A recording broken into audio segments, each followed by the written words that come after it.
जी अस्सलाम वालेकुम, hope so you will be all right.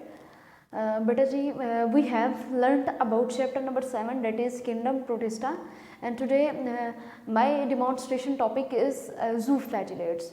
So first of all, I will tell you what is zooflagellates, are the characteristics of zooflagellates. बेटा जी आज जिसके ऊपर जो है वो मेरी डिस्कशंस होनी है वो बेसिकली जो है zooflagellates.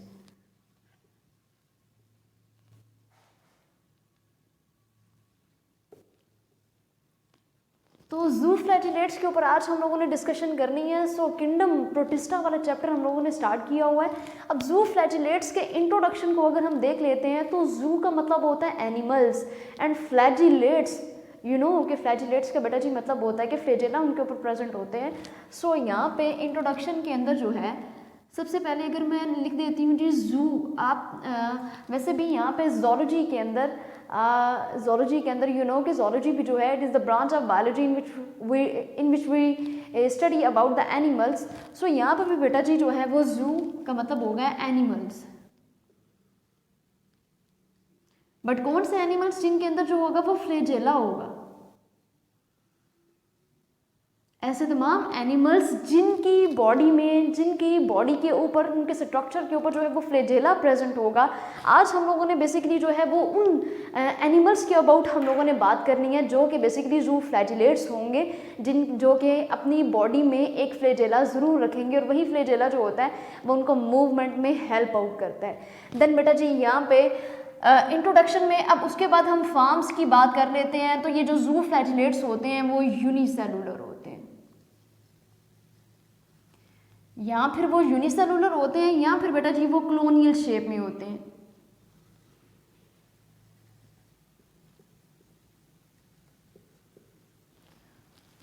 सो फॉर्म्स इसकी ये हैं कि ये यूनिसेलुलर हैं और ये या तो कॉलोनियल शेप में होते हैं, इलोंगेटेड स्ट्रक्चर ये अपना रखते हैं, इलोंगेशन जो है इनके अंदर होती है, स्फेरिकल इनकी शेप होती है और बेटा जी ये अपना जो स्ट्रक्चर रखते हैं वो इलोंगेटेड इनका जो है वो स्ट्रक्चर होता है,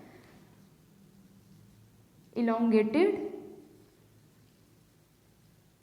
प्लस स्फेरिकल शेप होती है.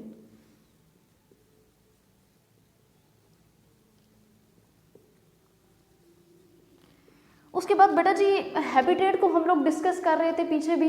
हम लोगों ने जो है वो डिफरेंट क्लासेस के ऊपर जो हम लोगों ने बात की है, जब से हम लोगों ने जो है वो बेटा जी किंगडम प्रोटिस्टा जो चैप्टर हमने स्टार्ट किया हुआ था उसमें बेसिकली इंट्रोडक्शन के अंदर भी ये हैबिटेट की हम लोगों ने बात की थी कि हैबिटेट इसका बेसिकली जो होता है वो हैबिटेट इसका या तो वाटर होता है या फिर ये मराइन, बट एक्वेटिक लाइफ के अंदर ये रहते हैं. इनके जो हैबिटेट है वो एक्वेटिक इन्वायरमेंट है, एक्वेटिक इनकी लाइफ है, फ्रेश वाटर के अंदर रहते हैं, ये मराइन वाटर के अंदर रहते हैं, एज वेल एज बेटा जी ये डैम प्लेसेस, ये जितनी भी वेट वो प्लेसेस होती है ये वहाँ पे जो है वो सर्वाइव करते हैं. देन उसके बाद जो है बेटा जी इसके अंदर एक और पॉइंट है सिम्बियोन का, लाइक सिम्बियोसिस का, जिसमें म्यूचुअल एक जो है वो रिलेशनशिप होता है. सो यहाँ पे जो है बेटा जी हमने म्यूचुअल रिलेशनशिप को जो है वो डिस्कस करना है कि इनका म्यूचुअल रिलेशनशिप जो है वो किस तरह से होता है, ये एक दूसरे को किस तरह से जो है वो बेनिफिट प्रोवाइड करते हैं. सो अब आपको पता होगा कि अगर हम बेटा जी ट्राइकोनिम्फस की अगर हम बात कर लेते हैं तो उसमें एक एग्जांपल मैं दूंगी जो कि आज मैं कोड करूंगी इसके सिम्बियोंट वाले पॉइंट को ही लेकर के कि इसकी कैरेक्टरिस्टिक्स के अंदर ये भी है कि ये सिम्बियोसिस का प्रोसेस करता है. देन अगर हम ट्राइकोनिम्फस की बात कर लेते हैं तो बेटा जी ट्राइकोनिम्फस जो है टर्माइट की बॉडी के अंदर जो है वो ट्राइकोनिम्फस जो होते हैं वो रहते हैं. सो इनके अंदर जो है वो किस तरह से म्यूचुअल रिलेशनशिप होता है, मैं यहाँ पे टर्माइट लिख देती हूँ, टर्माइट और ट्राइकोनिम्फस.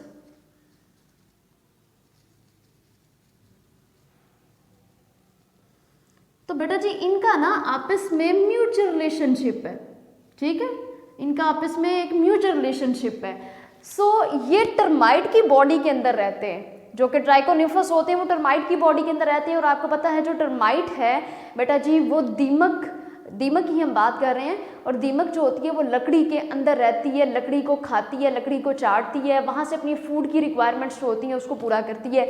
सो ट्राइकोनिम्फस जो होते हैं वो टर्माइट की बॉडी के अंदर रहते हैं, ठीक है, और वहाँ पे जो है ये सेलुलोज एंजाइम जो होता है वो वहाँ पे प्रोड्यूस कर देते हैं, और जिसकी वजह से बेटा जी ये प्रोसेस बहुत अच्छे तरीके से चल रहा होता है जी। फूड की तमाम रिक्वायरमेंट्स होती हैं, ये जो टर्माइट जो होती है वो फूड को डाइजेस्ट करती है, फूड को लेती है, और वहाँ पे ये जो सेलुलोज एंजाइम जो कि ट्राइकोनिम्फस वहाँ पे सिक्रीट करते हैं उसकी बॉडी के अंदर, टर्माइट की बॉडी के अंदर, तो वहाँ पे जो ये लकड़ी को खाते हैं उस लकड़ी को जो है ये डाइजेस्ट कर देता है सेलुलोज एंजाइम।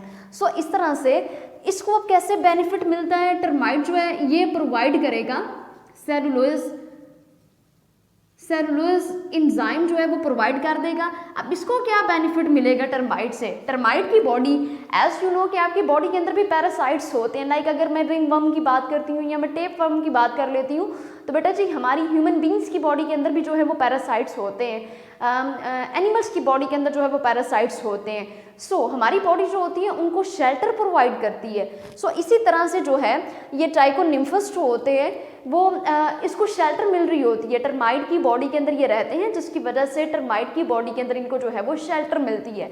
शेल्टर के साथ साथ इनको फूड जो है वो भी मिल जाता है, शेल्टर प्लस फूड, तो इनकी तमाम रिक्वायरमेंट्स जो होती हैं वो पूरी हो जाती हैं। अब बेटा जी इन दोनों का आपस में जो है ये किस तरह से बेनिफिटेड है एक दूसरे को लेकर के, टर्माइट अगर शेल्टर और फूड प्रोवाइड कर रही है ट्राइकोनिम्फस को, तो इन रिटर्न ट्राइकोनिम्फस क्या कर रहा है, वो सेलुलोज एंजाइम जो है वो वहाँ पे सिक्रीट कर रहा है, और टर्माइट को उसका फ़ायदा क्या होता है कि सेलुलोज एंजाइम जो कि वहाँ पे सिक्रीट हो रहा है, वही जो लकड़ी टर्माइट जो है वो खा रही है, दीमक उस लकड़ी को खा रही है, वही जो लकड़ी होती है बेटा जी उसको वहाँ पे जो है वो टर्माइट की बॉडी के अंदर वो डाइजेस्ट हो जाती है।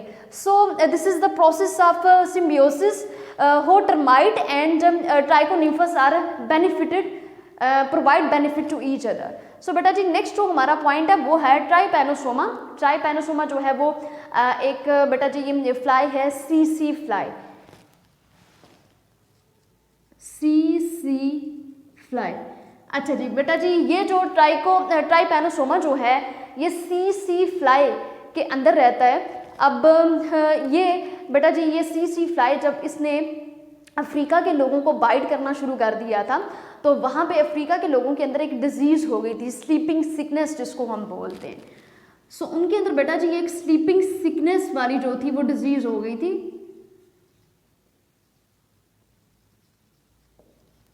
कि ट्राइपैनोसोमा जो था वो सीसी फ्लाई के अंदर होता है। अब बेटा जी सीसी फ्लाई जब लोगों को बाइट करती थी, ठीक है, तो वहाँ पे जो बाइट करने से वो उनके ब्लड के अंदर ट्राइपैनोसोमा जो था वो इंजेक्ट कर देती थी। अब वहाँ के लोगों को बेटा जी क्या होना शुरू हो गया, उनको नींद बहुत आना शुरू हो गई थी, और उसकी वजह से जी वो सारा दिन जो थे वो सोए रहते थे, तो उस कंडीशन को हमने स्लीपिंग सिकनेस का नाम दे दिया, और ये जो है अफ्रीका के लोग इससे ज़्यादा जो थे वो इफ़ेक्टेड हुए थे। सो इसके बाद बेटा जी हम लोगों ने डिस्कशन की है अपनी ट्राइपैनोसोमा के ऊपर। अब जो लास्ट हमारे पास पॉइंट है वो हमारा लास्ट पॉइंट जो है वो क्वेनोफ्लैजिलेट्स हैं। क्वेनोफ्लैजिलेट्स जो होते हैं, अगर हम स्पोन्ज सेल्स की बात करते हैं तो क्वेनोफ्लैजिलेट्स जो होते हैं वो क्वेनोसाइटिक सेल्स जो होते हैं, क्वेनोसाइटिक सेल्स जो होते हैं वहाँ से बेटा जी वो ड्राइव्ड होते हैं। सो अभी जो मैं डिस्कशन करने लगी हूँ वो बेसिकली क्वेनोफ्लैजिलेट्स हैं।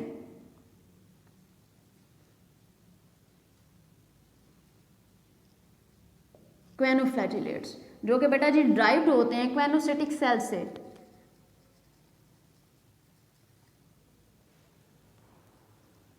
क्वेनोसाइटिक सेल्स फ्रॉम स्पोंज। अब बेटा जी स्पोंज जो होते हैं ये भी वाटर के अंदर एक्वेटिक इन्वायरमेंट के अंदर स्पोंज जो होते हैं वो रहते हैं, और इनके अंदर छोटे छोटे जो होते हैं वो पोर्स मौजूद होते हैं। अब क्वेनोफ्लैजिलेट्स क्वेनोसाइटिक सेल्स जो होते हैं, क्वेनोसाइटिक सेल्स से वो ड्राइव्ड होते हैं, मतलब ये जो क्वेनोसाइटिक सेल्स जो होते हैं वो स्पोंज के अंदर रहते हैं। सो बेसिकली हम ज़ूफ्लैजिलेट्स के अबाउट हम बात कर रहे हैं, लाइक हमने अभी जिन ऑर्गेनिजम्स की बात करनी है उनकी बॉडी के अंदर जो है वो फ्लैजेला मौजूद है, और वही फ्लैजेला जो है वो उनको मूवमेंट में हेल्प आउट करता है। देन बेटा जी यहाँ पे क्वेनोफ्लैजिलेट्स के अंदर भी अगर हम इसके स्ट्रक्चर को देख लेते हैं तो यहाँ पे भी जो है वो इसके स्ट्रक्चर के अंदर हमने देखा फ्लैजेला मौजूद था। तो आपकी बुक के अंदर जो डायग्राम बनी हुई है वो डायग्राम ये है, बिल्कुल सेम ऐसे ही डायग्राम जो है क्वेनोसिटिक सेल्स की डायग्राम आपकी बुक के अंदर बनी हुई है।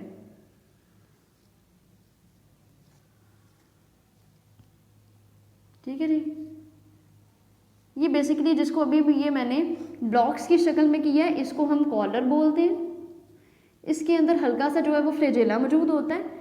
अब यहाँ पे बेटा जी ये जो है वो स्टॉक है, इसको हम स्टॉक बोलेंगे, और ये जो है वो सेल बॉडी है। अब इसी स्ट्रक्चर को अगर मैं यहाँ पे बड़ा करके दिखा दूँ इसी वाले पोर्शन को, अब मैं इसी वाले पोर्शन को बेटा जी थोड़ा सा बड़ा करके दिखाने लगी हूँ आपको।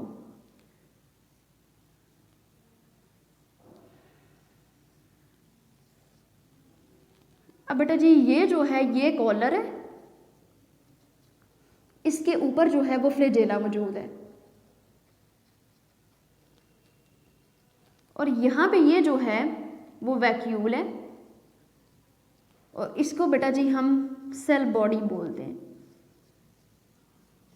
ठीक है, सो एक दफ़ा मैं इसको रिपीट कर देती हूँ। अब ये आप देख रहे हैं जी यहाँ पे जो है ये फ्लैजेला मौजूद है। सो ऑब्वियसली अगर हम क्वेनोफ्लैजिलेट्स की बात करते हैं तो वो भी अपनी बॉडी के अंदर, अपने स्ट्रक्चर के अंदर जो है वो फ्लैजेला को रखे हुए हैं, और यही फ्लैजेला जो है इनको पानी के अंदर जो है वो बेटा जी मूवमेंट करने में हेल्प आउट करता है। सो यहाँ पे हम ये कह सकते हैं कि क्वेनोफ्लैजिलेट्स की कैरेक्टरिस्टिक्स के अंदर ये चीज़ है कि उसकी एक कॉलर होती है, they have collar inside the body, they have vacuole, they have बेटा जी cell body, and then they have one flagella, और वही जो फ्लैजेला होता है वो उनको वाटर के अंदर मूवमेंट करने में हेल्प आउट करता है। सो यहाँ पे एक पॉइंट है यहाँ पे ज़ूफ्लैजिलेट्स का कि हम बेसिकली अगर फ्लैजेला की बात कर रहे हैं तो बेटा जी इसके अंदर जो फ्लैजेला होती है, यहाँ पे एक लोकोमोशन का अगर मैं पॉइंट लिख देती हूँ तो आप जानते हैं कि इनकी बॉडी के अंदर जो लोकोमोशन होती है वो फ्लैजेला के थ्रू होती है, बट इनकी बॉडी के अंदर विप लाइक फ्लैजेला जो होते हैं वो मौजूद होते हैं, विप लाइक फ्लैजेला। अब विप लाइक फ्लैजेला कैसे होते हैं? अब बेटा जी विप लाइक फ्लैजेला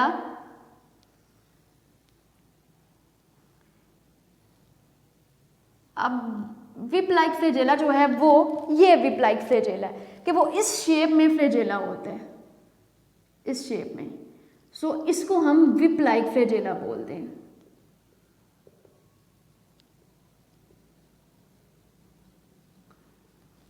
बेटा मैं बात कर रही थी ज़ूफ्लैजिलेट्स को लेकर के। अब मैं एक दफ़ा जो है वो इसका ओवरव्यू आपको दे देती हूँ कि मैंने क्या बात की है आपसे। अब बेटा जी ज़ूफ्लैजिलेट्स के अंदर हमने सबसे पहले डिस्कशन की कि इंट्रोडक्शन की कि ये वो वाले एनिमल्स होते हैं, यू नो के it is the combination of two words zoo and flagellates. Zoo mean animals and flagellates mean flagella. वो वाले एनिमल्स जिनकी बॉडी के अंदर एक फ्लैजेला मौजूद होता है उनको हम ज़ूफ्लैजिलेट्स बोलते हैं। देन उसके बाद जो थी वो फॉर्म्स की बात कर लेते हैं, तो ये यूनिसेलुलर होते हैं एज वेल एज ये क्लोनियल शेप जो होते हैं वो रखते हैं, क्रोनीज के अंदर ये जो है वो पाए जाते हैं। फिर उसके बाद बेटा जी इलॉन्गेशन वाला पॉइंट था कि ये इलॉन्गेटेड होते हैं, स्फेरिकल इन शेप होते हैं। हम अगर लोकोमोशन की बात करते हैं तो फ्लैजेला के थ्रू इनकी बॉडी के अंदर जो है वो लोकोमोशन होती है, एज वेल एज वो जो फ्लैजेला होते हैं बेटा जी वो विप लाइक फ्लैजेला होते हैं, जिसका ये जो स्ट्रक्चर जो है वो अभी मैंने आपके सामने बनाया है। देन हैबिटेट इसका ऐसा है कि बेटा जी जैसे कि मैंने आपको बताया था कि तमाम अगर हम प्रोटिस्टा की बात करते हैं तो वो मेराइन प्लस जो फ्रेश वाटर होता है उसके अंदर बेटा जी वो रहते हैं। ठीक है, तो फ्रेश वाटर के अंदर, मेराइन वाटर के अंदर जहाँ पे भी उनको गीला कोई इन्वायरमेंट मिलेगा वो वहाँ पे सर्वाइव करेंगे, वो उनका बेसिकली हैबिटेट होता है। देन उसके बाद सिम्बियोट वाला एक मैंने पॉइंट लिखा था कि इनके अंदर जो है वो म्यूचुअल एक रिलेशनशिप पाया जाता है। ये दो ऑर्गेनिजम्स आपस में मिल करके जो है वो अपने एक दूसरे के जो है वो फ़ायदा पहुँचाते हैं। जैसे कि पैरासाइट्स जो होते हैं वो हमारी बॉडी के अंदर रहते हैं और हमारी बॉडी भी उनको जो है वो शेल्टर प्रोवाइड करती है, और इन रिटर्न हम उसको जो है वो फूड प्रोवाइड कर रहे होते हैं। हम जो खाते हैं वो उसको फूड मिल रही होती है, जिसकी वजह से हम भी थोड़े से फिजिकली, जिनकी बॉडी के अंदर पैरासाइट्स जो होते हैं वो रहते हैं और वो पैरासाइट्स ज़्यादा क्वांटिटी में रहते हैं, तो देन बेटा जी उसका जो है वो एक बैड इफेक्ट ये होता है कि ज़्यादा ताकत जो होती है, ज़्यादा एनर्जी जो होती है वो उन वर्म्स को मिल रही होती है जो कि बेसिकली टेप वर्म्स हैं या फिर वो जो है वो राउंड वर्म्स हैं। सो इसी तरह से जो है वो अगर हम ट्राइकोनिम्फस की बात करते हैं तो उसके अंदर टर्माइट्स और ये जो हैं ट्राइकोनिम्फस ये एक दूसरे को किस तरह से बेनिफिट प्रोवाइड करते हैं, ये बिल्कुल इसी तरह से बेनिफिट प्रोवाइड करते हैं जिस तरह से हमारी बॉडी के अंदर जो पैरासाइट्स होते हैं वो हमारी बॉडी में से जिस तरह से वो फूड लेते हैं, इसी तरह से टर्माइट की बॉडी के अंदर ट्राइकोनिम्फस जो होते हैं वो रहते हैं और वो उसको जो है वो फूड प्रोवाइड करती हैं। और ट्राइकोनिम्फस टर्माइट को जो है वो सेलुलोज एंजाइम प्रोवाइड करता है, जिसकी वजह से वो जो वुड खा रही होती है टर्माइट वो उसकी डाइजेस्ट हो जाती है। देन इसी तरह से मैंने शेल्टर और फूड वाला पॉइंट जो था वो लिखा था कि ये इन रिटर्न इसको जो है वो शेल्टर और फूड प्रोवाइड करेगी। इसके बाद जो है बेटा जी मैंने ट्राइपैनोसोमा की मैंने बात की थी कि सी फ्लाई जो कि एक अफ्रीकन स्लीपिंग सिकनेस वाली जो डिजीज़ थी वो कॉज कर रही थी अफ्रीका के अंदर। अफ्रीका के लोगों को वो बाइट करती थी और जब वो अफ्रीका के लोगों को बाइट करती थी देन वो उनके ब्लड के अंदर जो है वो ट्राइपैनोसोमा इंजेक्ट कर देती थी और इन रिटर्न जो है वो वहाँ पे एक डिजीज़ काज हो गई इन लोगों के अंदर, जो कि बेसिकली थी स्लीपिंग सिकनेस डिजीज़ थी, जिसकी वजह से सारा दिन जो थे वो लोग वहाँ पे सोए रहते थे। और इसके कुछ जो थे वो ख़तरनाक जो थी वो भी कंडीशन जो थी वो सामने आई थी। देन इसका लास्ट जो पॉइंट है बेटा जी ज़ूफ्लैजिलेट्स का, वो क्वेनोफ्लैजिलेट्स हैं। क्वेनोफ्लैजिलेट्स जो होते हैं वो बेसिकली क्वेनोसिटिक सेल्स से जो है वो डिराइव्ड होते हैं। इसका स्ट्रक्चर मैंने आपके सामने जो है वो ड्रा करके दिखा दिया आपको आपकी बुक के ऊपर जो बना हुआ है बेटा जी। इसी तरह से आपकी बुक के ऊपर ये स्ट्रक्चर बना हुआ है, उसके अंदर जो है वो ऊपर वाले पोर्शन को हम कॉलर बोलेंगे। देन इसके अंदर जो है ये बेसिकली यहाँ से लेके ये सारे का सारा जो मैंने अभी स्ट्रक्चर को जो है वो बड़ा करके दिखाया है, इसके ऊपर एक जो है वो फ्लैजेला मौजूद होता है। देन ये वाला जो पोर्शन इसका कॉलर कहलाता है। This portion is known as cell body and choanoflagellates have one vacuole inside the cell body. So इसी तरह से बेटा जी ये सेल बॉडी के अंदर एक एक वैक्यूल को अपने अंदर लिए हुए हैं और इन्हीं फ्लैजेला के थ्रू इन सब के ऊपर जो है वो एक एक फ्लैजेला होता है। इन सब के ऊपर एक एक फ्लैजेला होगा जो कि इनको वाटर के अंदर मूवमेंट करने में हेल्प आउट करता है। So it's all about zooflagellates and its characteristics. और उसमें जो है बेटा जी दो शॉर्ट क्वेश्चंस बहुत इंपॉर्टेंट है, ट्राइपैनोसोमा एंड ट्राइकोनिम्फस, इसको ध्यान से देख लीजिएगा। फिर यहाँ से भी आपको क्वेनोफ्लैजिलेट्स के अबाउट भी वो पूछ सकते हैं, एज वेल एज वो आपसे ज़ूफ्लैजिलेट्स के अबाउट भी शॉर्ट क्वेश्चंस के अंदर पूछ सकते हैं। और 4 मार्क्स का भी ये आपको लॉन्ग क्वेश्चन के लिहाज से आ सकता है, तो उसके साथ जो है वो अच्छे तरीके से आप जो है वो डायग्राम्स कर लीजिएगा, स्ट्रक्चर्स अच्छे तरीके से तमाम जो ये मैंने अभी 2-3 मैंने स्ट्रक्चर्स ड्रा किए हैं इसको अच्छे तरीके से देख लीजिएगा ताकि आपको जो है वो पूरे मार्क्स मिल सकें। बाकी बेटा जी होप सो आपको समझ आ गई होगी। दुआओं में याद रखिएगा। अल्लाह ताला आपका और मेरा हामी नासिर हो। फी अमानिल्लाह। वीडियो पसंद आई तो लाइक करें, अपनी राय कमेंट करें। ऐसे ही मजीद वीडियोस के लिए हमारा चैनल सब्सक्राइब करें और बेल का आइकन दबाएं ताकि आपको हर वीडियो का नोटिफिकेशन मिलता रहे।